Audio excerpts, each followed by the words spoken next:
अस्सलामु अलैकुम वरहमतुल्लाहि वबरकातुहू। कैसे हैं आप सब? अल्लाह ताला से दुआ है कि अल्लाह ताला हम सबको ईमान, सेहत और तक़वा की बेहतरीन हालत में रखें। अल्हम्दुलिल्लाह आज हम अपना नेक्स्ट मखरज पढ़ेंगे, हरूफ तरफिया या हरूफ वल्क़िया। इसमें 3 हरूफ आते हैं, लाम, नून और रॉ। इनको हरूफ तरफिया या हरूफ वल्क़िया क्यों कहा जाता है ये भी देखेंगे, और फिर ये कि ये तीनों हरूफ एक ही मखरज से अदा हो रहे हैं, लेकिन इनमें थोड़ा थोड़ा सा फ़र्क है। ठीक है, इस वजह से तीनों हरूफ को आज के लेक्चर में कवर नहीं किया जाएगा।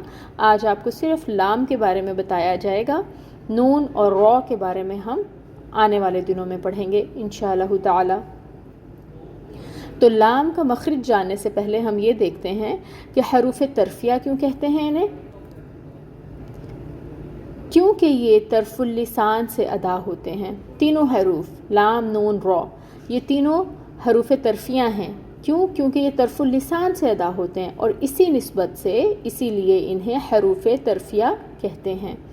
तरफुल लिसान क्या है? ज़ुबान का किनारा। इसको भी इंशाअल्लाह ताला हम डायग्राम में भी देखेंगे तो आपको मज़ीद क्लैरिटी आ जाएगी।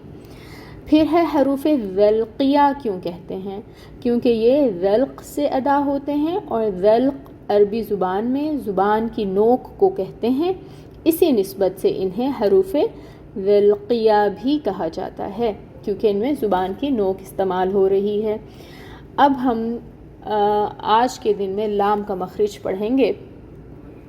तो लाम के मखरज को कैसे डिफ़ाइन करना है ये मैं आपको बताती हूँ। लाम का मखरज,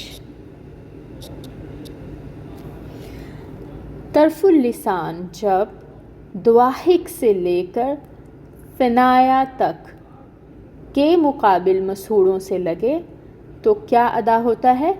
लाम। ठीक है, तरफुल लिसान जब दुआहिक से लेकर फ़नाया तक के मुकाबिल मसूड़ों से लगे तो हर्फ लाम अदा होता है। एक डेफिनेशन तो इसकी ये है, ठीक है, नंबर 1 तो ये है। एक मैंने इस तरह से यहाँ पे ये वाली लिख दी। अच्छा, और फिर हम इसको दूसरे तरीके से भी डिफ़ाइन कर सकते हैं, वो देखते हैं। ये सेकंड है, इसको भी देख लेते हैं। तरफुल लिसान ज़ुबान का किनारा जब फ़नाया, रुबाई, अनियाब, दुआहिक के मसूड़ों को दाएं या बाएं जानिब लगे तो ये हर्फ लाम अदा होता है। ठीक है, अब यहाँ पे उन्होंने दांतों के नाम लिख दिए हैं। जो पहले डेफिनेशन हमने देखी थी उसमें उन्होंने लिख दिया कि दुआहिक से लेकर तनाया तक के मसूड़ों को लगे। यहाँ पे उन्होंने दांतों की डिटेल मेंशन कर दी है। इसी वजह से आपको कहा था कि दांतों के नाम याद कर लेते हैं। इन दोनों डेफिनेशंस में से मखरज लाम की जो भी डेफिनेशन दोनों में से आपको ईजी लगे आप उसको मेमोराइज़ कर लें। अब हम इसको जो है मज़ीद डायग्राम से भी कोशिश करते हैं समझने की। ये जो ग्रीन पार्ट है इसको ऑलरेडी मैं आपसे डिस्कस कर चुकी हूँ। कल हमने हाफ़तुल लिसान के बारे में पढ़ा था। हरूफ हाफिया में ये हाफ़ा इस्तेमाल होता है। ग्रीन वाला जो ये पार्ट है टंग का, ये तो हाफ़ा है।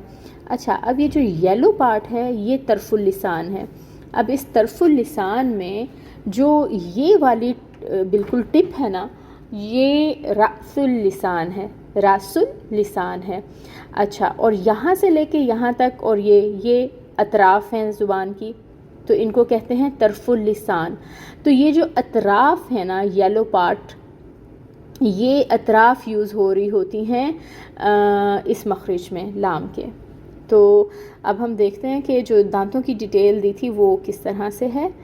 आप ये देखें, नंबर 1 पे दवाहिक जो हमारी पहली दाढ़ होती है, जो हमारा ये नोकीला दांत है, इसके साथ वाली पहली दाढ़, ठीक है, ये इसको दवाहिक बोलते हैं। इसको भी टच करती है ज़ुबान और ज़ुबान का किनारा। फिर अनियाब आ जाता है, नोकीला दांत, फिर रुबाई आती है اور پھر یہ ثنایا کے 2 دانت آگے. ٹھیک ہے.